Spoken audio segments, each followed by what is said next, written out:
Siya ay hinahalal ng may pinakamalaking mandatong pinagkaloob ng sambayanang Pilipino sa sinumang kandidato sa ating kasaysayan. Mahigit 32 milyon. Kailangan bang emphasize mo yan, Cheese? Baka may mahinog na naman na kaso mo niyan. O 61% ng kabuang boto para sa ikalawang Pangulo. Paghunos dili ka. Masyado mong ine-emphasize yung boto ni VP Terminating an elected mandate before the end of its term is among the most drastic acts our constitutional terminating daw. Yung the most mandate. Drastic act daw yan. Nakakasulasok na gawain yan. democracy can undertake. This is why the trial must be guided with prudence, tempered by caution, and marked with unquestionable impartiality. We must avoid even the appearance of impropriety and observe the cold neutrality of an impartial judge at all times. This now brings me to the threshold questions that will guide the conduct of this trial Threshold. Ano ba ang threshold natin? and the rulings of the chair. Ang papangit naman ng mga prosecutors na to. Tignan nyo. Parang pag tinitignan ko sila, parang nakaka-imagine ako ng buhaya eh. Tignan nyo. Mga mukhang buhaya pala. Mukha pala. Ito. Ito mukhang chongo. Ito. Ayan ito hindi ko alam. Mukhang ano ata to? Ahas. Ito naman mukhang buhaya. First, what is the number of votes needed to Patay tayo dyan. Hinay-hinay ka, Cheese. convict the respondent? Second, Ilan? what is the quantum of proof required to sustain a judgment of conviction or acquittal in these proceedings? Quantum of proof. Third, how strictly or liberally will this court apply the rules in resolving questions of procedure and evidence? On the first issue, the Threshold. Constitution provides that no person shall be convicted without the concurrence of 2/3 of all the members of the Senate. Patay. Ay, sos, yan na nga ba pinagtatalunan nila yan nung hindi pa nag-umpisa yung impeachment. So ngayon, i-establish na ni Cheese Escudero kung ilan nga ba talaga. Ilan nga pa? Pakilakasan. With 24 members of the Senate, a literal interpretation of this means that conviction requires the affirmative vote of at least 16 senators 16 daw. or judges. Patay tayo dyan. 16 daw. This literal interpretation finds direct support in the 2000 case of Bayan versus Zamora, May jurisprudence pa. which concerned the Senate's compliance with the 2/3 vote required to concur in a treaty. Despite having only 23 incumbent senators at that time, then Senator Gloria Macapagal Arroyo was elected as vice president. Therefore, there were only 23 senators. The court held the charter provides that the Senate shall be composed of 24 senators. Without a tinge of doubt, 2/3 of the figure, or not less than 16 members, is an unquestionable compliance with the requisite number of votes mentioned in Section 21 of Article 7. Not less than 16 daw. It behooves therefore all of us to observe the same fidelity with the Constitution in this trial, which affects not only the mere ratification of a treaty, but more so affects the substantial rights of the respondent, as well as the sovereign will of the people as expressed in the overwhelming mandate given to her. Tapos ng boxing, 16 ang kailangan This is the prevailing law today, and whether we agree with it or not, we must abide by it. Hindi na pwedeng magbendalo. However, those who disagree are not without recourse, because this is without prejudice to the right of any party who holds a different view to seek judicial relief. And should the Supreme Court, who possesses the sole If you disagree with the 16 threshold, pumunta kayo sa Supreme Court. By the time na may judgment na ang Supreme Court, 2028 na. Sige kayo. authority to interpret the Constitution, by virtue of its power of judicial review, render a different ruling on this question other than what the chair has stated. this court and this representation shall faithfully abide by that ruling of the Supreme Court. On the question of quantum of proof, given that impeachment is a Sa quantum of proof naman tayo katatapos niyang tinakal niya yung threshold which is 16. Sobrang linaw po. Pag may problema kayo sa 16, may karapatan kayo na i-raise at ito, iakyat sa Supreme Court, pumunta po kayo doon. Okay? Malinaw. generis constitutional proceedings, the standards of proof that govern administrative, civil, and criminal proceedings do not apply. However, this does not mean that senator judges shall rely solely on their conscience in deciding this case. No less hindi lang daw sa conscience o sa botohan kundi dapat sa matibay na ebidensya. the Supreme Court also said that, quote, decisions regarding whether to acquit or convict must be based upon clear charges supported by sufficiently clear and convincing evidence.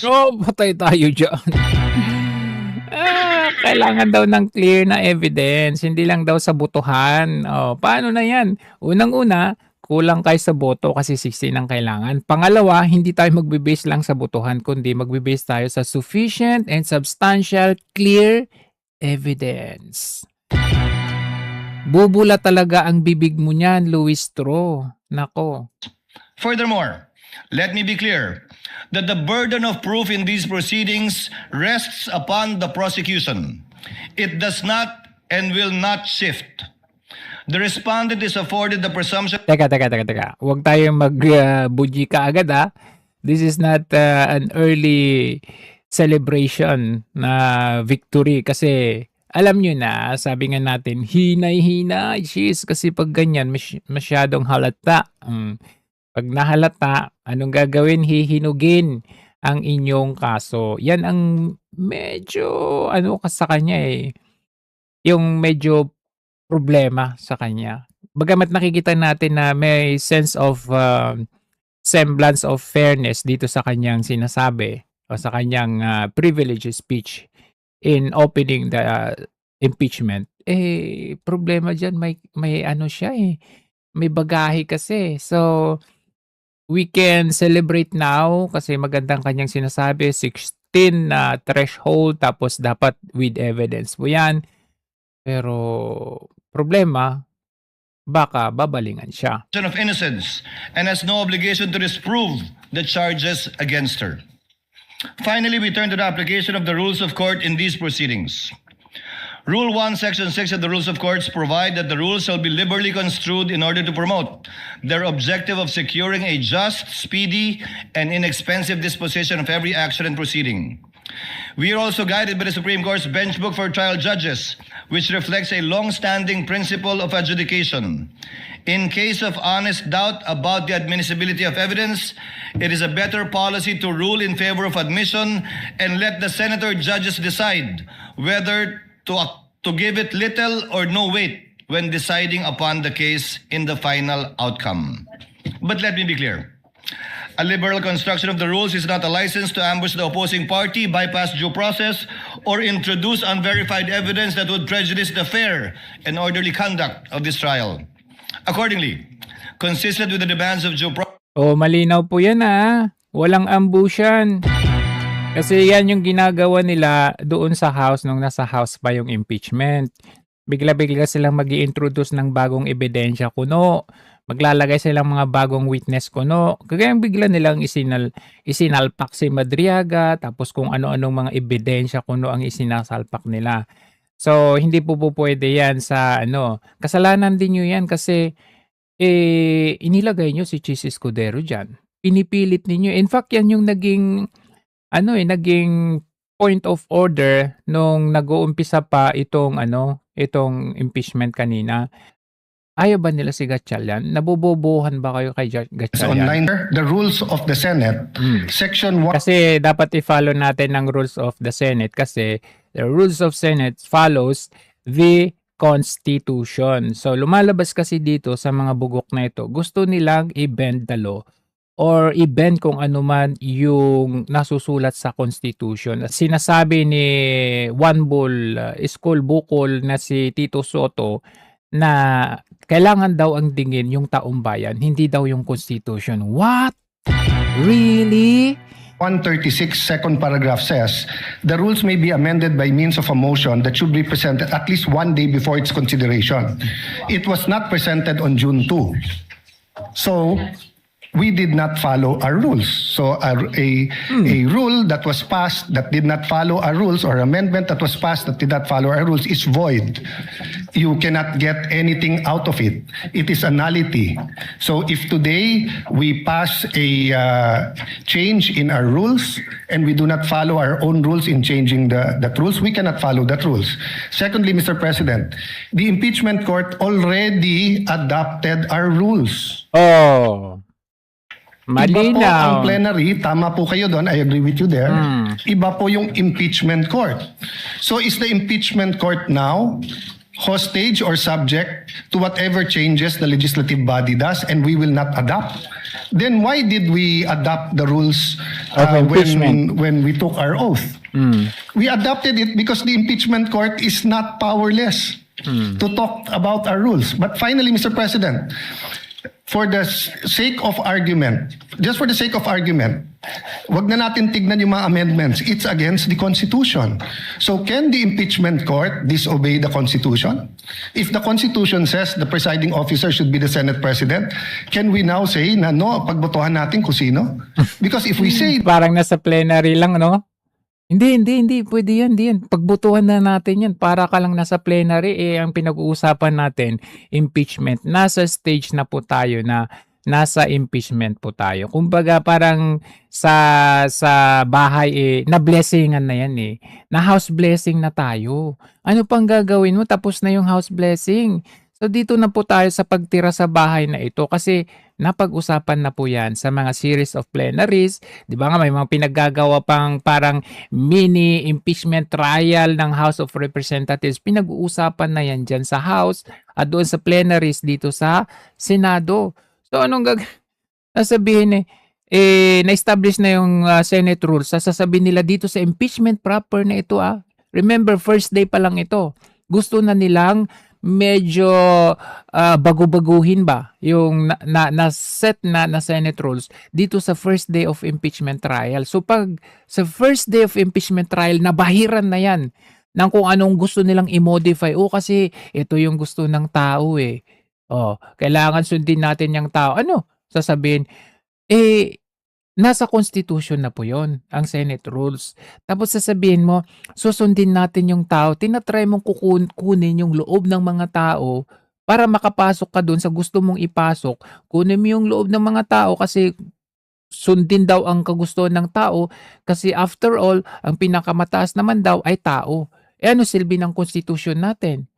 Sasabihin pa na, hindi, sino bang gumawa ng Constitution? Di ba tao? Walang yang One Bull Iskol Bukol talaga to. that we can, what next? Will we add to the articles of impeachment? Will we lower the... Sira na yung mukha nila, Ay, si Viri. One Bull. Tingnan si Risa, kumukunot na yung noo niya. Kahit malabo, nakikita, kumukunot yung noo, The bar of the quantum of evidence Ayun. needed? Will we say that baliwala na yung pre-trial brief at bahala na si Batman? Bahala na. Bendalo Wala nang silbi yung pre-trial brief natin. Bendalo. So, Mr. President, I thought that's why we have the rules. Because Wala. Yan mo yung rules na yan. Mas ano daw yung tao, ang kagustuhan ng tao. Kung talaga kayo gusto nyo yung sundin ng kagustuhan ng tao, bakit nyo sinusupil ang rally ng mga tao? Kasi yung rally ng mga tao na yan, yan po yung gusto ng tao. That's the message there is, ito po ang gusto ng tao, hindi yung pinagsasabi nyo na, kagayang sabi ni Luis Tro kanina sinusunod po natin ang kagustuhan ng tao na impeachment trial. Hindi, hello. Hindi po yun karamihan sa mga Pilipino ayaw nila sa impeachment trial. At kung ipipilit nyo yung impeachment trial, meron dapat kayo mas i-impeach. Instead na si VP ay yung Pangulo kasi siya naman talaga ang mastermind dyan sa korupsyon na yan.